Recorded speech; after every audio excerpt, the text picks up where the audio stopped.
Takže ahoj, já vás všichni vítám u dnešního dalšího videa.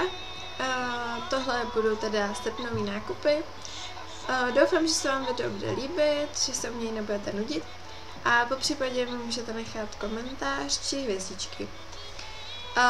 A vedle bych se asi rovnou na to, akorát ještě tady mám menší vysvětlení, proč je video tak brzo, když ještě není ani konec srpna.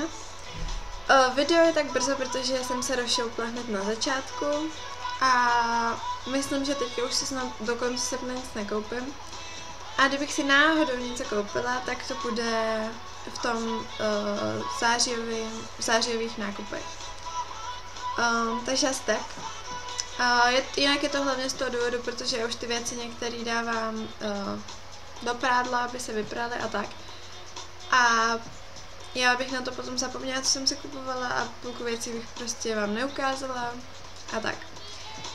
Takže to bylo první vysvětlení. A druhé vysvětlení, ještě nedávno se mě někdo ptal, proč vlastně dělám tyhle nákupový videa, když to pak stejně zveřejňuji jenom na blogu a ne na YouTube. Je to hlavně proto, protože myslím si, že na tyhle videa stejně asi nikdo nekouká. Nebo tam nejsou videa, nejsou tam komentáře. Takže pro mě je lepší udělat jedno tohle video za celý měsíc, než se dělat každý týden s nějakým článkem a fotit vám ty věci. Pak ty fotky musím dát do počítače, musím to připravit ten článek. Když stejně pak u toho článku je maximálně jeden komentář, pěkné věci, nebo tak něco. Takže pro mě je jednodušší udělat jedno video vlastně za ten měsíc, co jsem si koupila, než udělat 4 články, které stejně nikdo číst nebude. Takže to je jenom tak k tomu. A vrhneme se asi rovnou na to. Jinak doufám, že mě uslyšíte a uvidíte. Omlouvám se za blbou kvalitu obrazu, protože natáčím přes webku, zabudovanou v počítači teda. Takže to bude katastrofa, jako minule. A zvuk jsem si dneska vzala jinou webkameru, takže doufám, že mě uslyšíte líp. Ale hraje mi tady Evropa 2, takže asi tak. Takže byla jsem nakupovat třikrát asi. Jednou jsem byla v Chomutově s mamkou a s babičkou, pak jsme byli s našima v Praze. A dneska jsem byla jenom tady dole v drogerce. Takže začala bych asi obuví. Mám tady jedny boty. Jsou to teda tyhle. Jsou to Reeboky. Tady máte. Takže jsou to Reeboky, číslo je to 40,5. Jsou mi na těsno, jsou teda na běhání, protože dělám atletiku, takže jsem potřebovala boty. Jsou mi teda dost na těsno, jenomže 41 by byly strašně velký, tam fakt mi takovýhle kus, podle mě nám to vyndávala prodavačka ty boty. Takže si myslím, že vyndal nějaký 42 a já zakladám, že jsou to 1,40, protože takový rozdíl mezi tím prostě být nemůže, mezi půl číslem. Na každopádně jsou to Reeboky, stály 690 ve slevě a koupila jsem je v A3 Sportu na Černém mostě v Praze. Teď bych se přesunula ke kosmetice. Nebo ještě než začnu tu kosmetiku, tak tady mám čelenky. Je to takhle 5 tady těch čelenek. Jo, 5. Takhle, jsou to taky ty klasický gumový, prostě jak se prodávaly už, když jsem byla malinká. Takhle, mají ty třpytky, já nevím, jestli to bude vidět.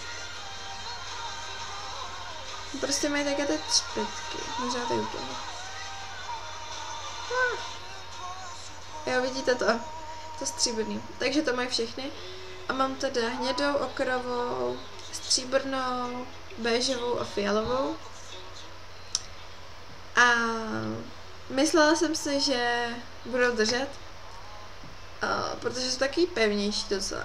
Jenomže já jak to nasadím, tak já prostě zakloním hlavu a ona se ta čelenka tady odsaď prostě sroluje až sem. Takže nechápu význam tady těch čelenek asi. Ještě mě pak napadlo nosit to jakože, já si to teďka nebudu nadat, ale jakoby takhle, jako ten proužek. No možná taky nevypadalo špatně. A jinak nevím, co s tím budu dělat. Stále v Cincy, doufám, že to čtu dobře.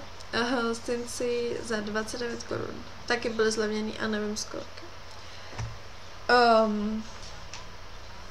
Teďka jdem na tu kosmetiku. Mám tady jako první lak na vlasy. Je to od Schwarzkopf.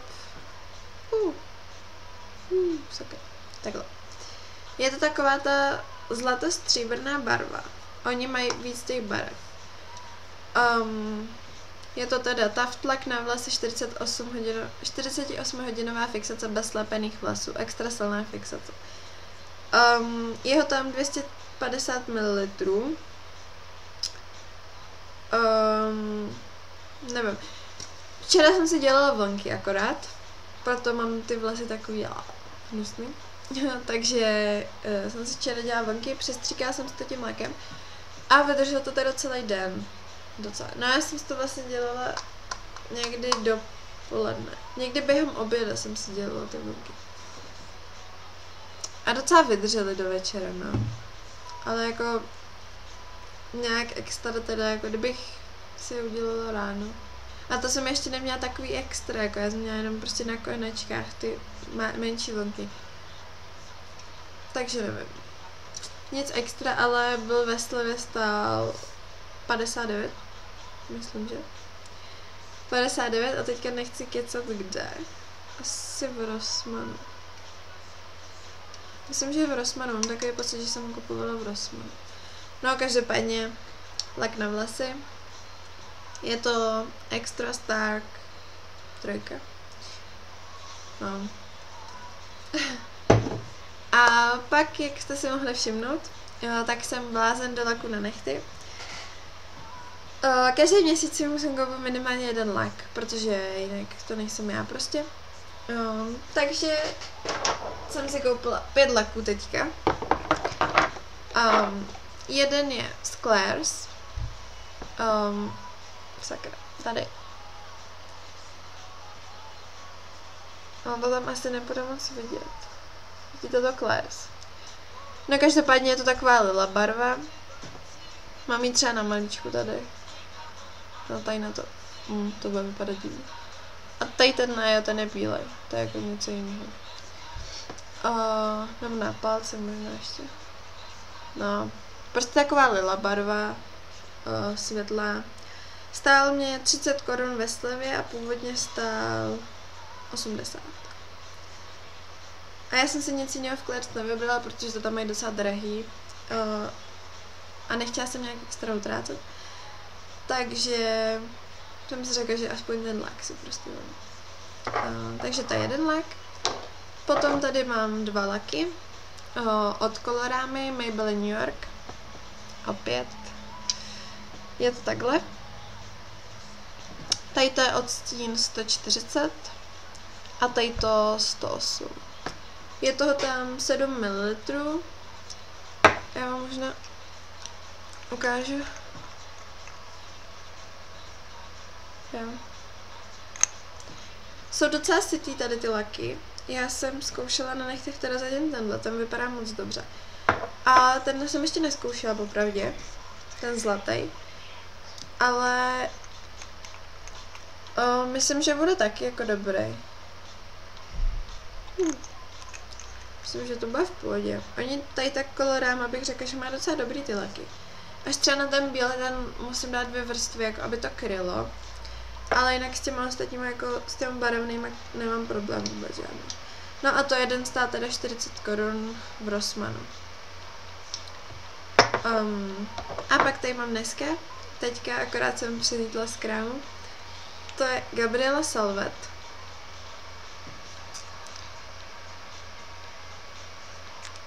Takhle. Jeden. Ten druhý už vytahovat nebudu. Ale je to takhle prostě.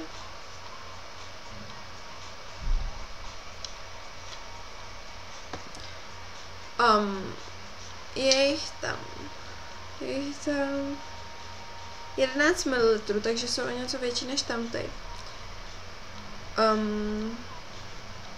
Oba jsou teda, tady píšou lak na nechty se zpevňovačem, to jsem ani nevěděla. Tohle je odstín 140. A neměla jsem je teda ještě na nechtech, jako to je pochopitelný, že jo. A tohle je 123.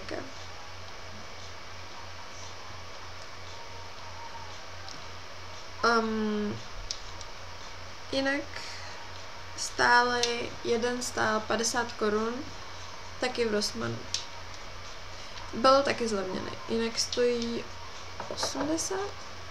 Tak nevím, možná ještě víc dokonce stojí. Tady to taky. No, ale to nevím, každopádně to vám nechci kecat. Každopádně tenhle stál 50 korun jeden. A teďka jdeme už asi na oblečení. Takže tohle je košile. Nevšimejte si, že je tak zmuchlaná, ona už byla nošená a už byla v prádle, teďka jsem ji akorát vytáhla, abych vám mohla ukázat. Takže takhle.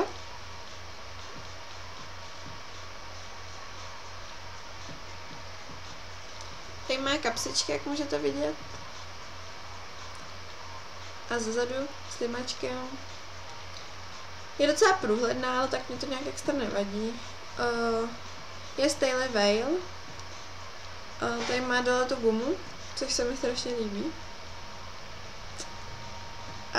Stála mě 100 ve slevě, měly tam ty Last Days, takový ty jejich prostě poslední slevy. Takže mi stála 100, strašně se mi líbí. Pak tady mám klasický tričko s dlouhým rukávem. Moje jediný tričko s dlouhým rukávem. Je to taková krémová barva. Nevím, jestli to jde pořádně vidět. Každopádně takhle. Zezadu takhle. Prostě obyčejný tričko. Je to z New Yorku. Značka Fishbone. A stálo mě 80 korun. Já tady mám taháka, kdybyste nevěděli. 80 korun mě stálo. Jsem za něj jako docela ráda, protože jsem chtěla tričko s dlouhým rukávem. Když už jsme u toho New Yorku, tak jsem si koupila bundu. Strašně se mi líbí. A mamka mi řekla, že je strašná ta bunda. A ani babičce se nelíbila, já jsem si prostě musela vzít, protože mi se strašně líbila. Takže je to tahle. Je to tak na jaro, na podzim. Klasický dlouhý rukáv. Vevnitř je teda oranžová, z vrchu je modrá. Je to takový ten materiál, takový ten... Ne úplně ten šustivej, takový ten něco mezi tím. Jinak tady detail na rukávu knoflík. Má kapsy. Takhle.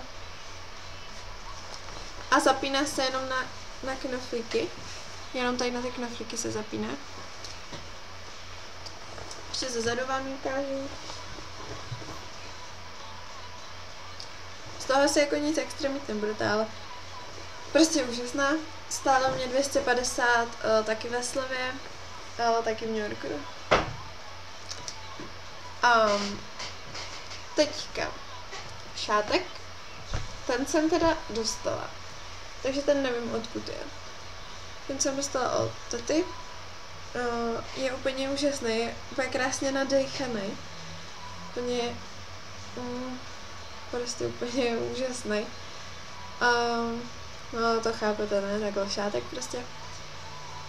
Detail, takový kytičky. Je docela dlouhý. Takže se bude příjemně nosit, si myslím. Nevím, kde ho to koupila, ani nevím, kolik stál. Každopádně asi někde v Jirkově ho koupila. V nějakém butiku, myslím, že. Ale to nechci kecat. A teďka jdem, jo, ještě tady mám kalhoty.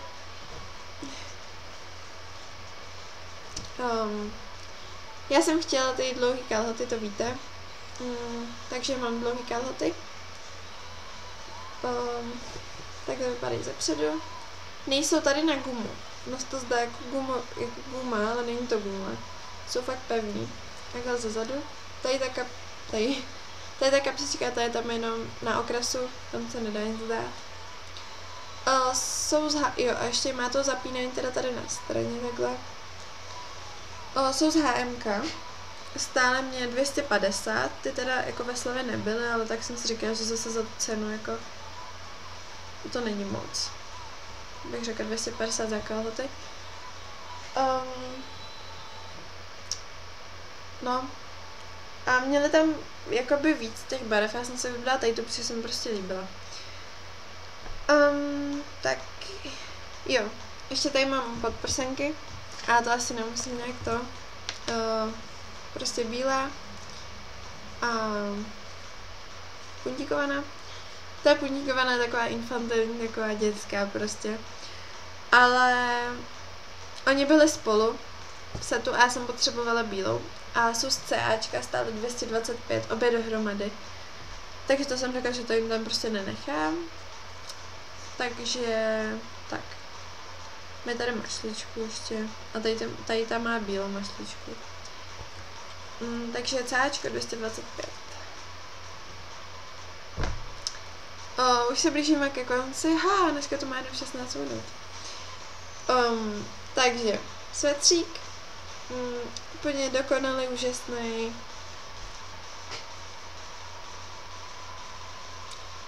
Takhle. Má takový jakoby 3/4 rukáv. Ono se to zdá jako dlouhý, ale není to dlouhý. Je to takový ten 3/4, no.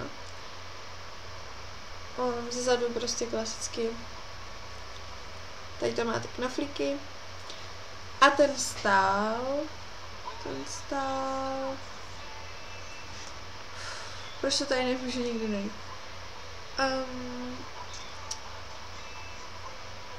To je sakra. Jo, 139. Taky v Cincy. Taky byl ve slevě. Měla tam ještě modrobílý, ale já jsem chtěla nějaký jako víc barevnější. Pak tady mám tričko. A to už je taky nošený, takže taky nedivte, že je zmuchlený. Tohle byl jenom v podstatě jako joke. Prostě tak jakoby to nosím prostě normálně ven. Jo. Prostě takhle tričko. Nějaké klasický bílý. Je docela průhledný. Tak to nějak extra bych neřešila asi. Krátký rukáv. Zezadu je normálně bílý. A tohle stálo 69. Taky v Cincy. To hlavně proto jsem se vybrala, jako. Kdyby stálo víc, tak si asi nevím, to je prostě takový stip. Pak tady mám ještě jedno tričko, taky ze Cincy. Můj nový nejoblíbenější obchod asi. MTV. Takhle.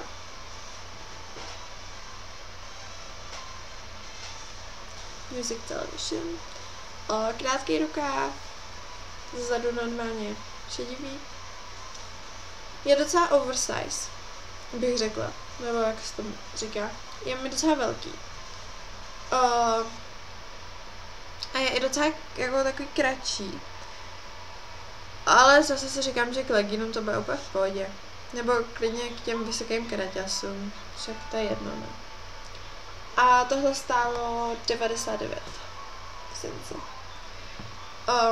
Předposlední kousek. To dneska jsem to vzala fakt hopem. To jsou džíny. Klasický tmavě modrý džíny. Takhle vypadají zepředu. Takhle zezadu. Já mám problém kupovat si džíny, protože já mám docela dlouhé nohy, takže mi jakoby docela často jsou ty džíny krátký. A zase mám jakoby na pas bych potřebovala kalhoty tak S-ko, ale zase jakoby na přestahná také bych potřebovala tak L-ko. Takže na mě se strašně blbě vybírají džíny, proto i nesnáším kupování džínů, protože když mě ty džíny prostě nejsou, tak to bych úplně vždycky vraždila. A tyhle mi ku podivu jsou, takže jsem byla ráda. Byly i ve slevě za 369, takže to si myslím, že za džiny je fakt dobrý. No, takže tak. A úplně poslední věc. Tady mám kabelku, kterou jsem chtěla, prostě je úplně úžasná. Ta mě stála v Cincy 300, ale byla taky zlevněná. A to je úplně grandiozní, protože já už jsem ji teďka měla taky na sobě, takže takhle vlastně vypadá.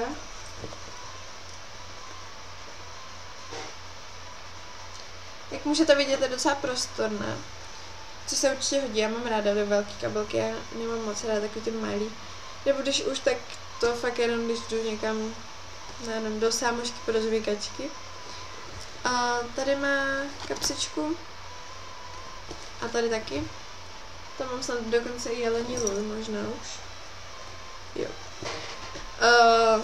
Takže tak. Jinak má 2 uši takhle. Ale měla vevnitř i to velký ucho. Takže já to nosím teda s tím velkým uchem, jako proto to mám zaplý. Ale když nechcete, tak se to tady dá odepnout. A můžete to nosit normálně jenom přes to jedno rameno, jakoby na ty ucha.